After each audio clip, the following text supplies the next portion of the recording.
বাংলাদেশ জাতীয় ক্রিকেট দলের সাবেক অধিনায়ক ও মাগুরা ২ আসনের সাবেক সংসদ সদস্য সাকিব আল হাসানের বিরুদ্ধে গ্রেপ্তারি পরোয়ানা জারি করেছেন আদালত।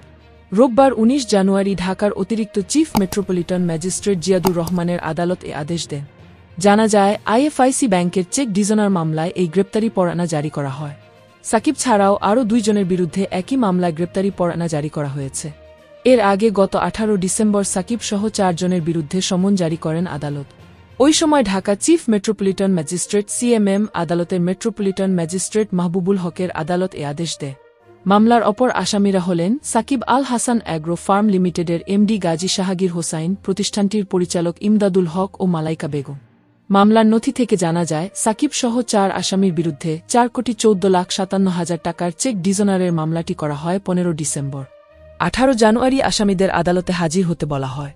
এ আদেশের মাধ্যমে সাকিব সহ মামলার আসামিদের আদালতে উপস্থিত হতে নির্দেশ দেওয়া হয়েছে।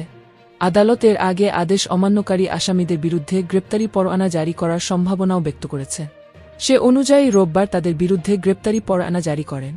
প্রিয় দর্শক, ভিডিওটি ভালো লাগলে লাইক, শেয়ার ও চ্যানেলটি সাবস্ক্রাইব করুন। ধন্যবাদ।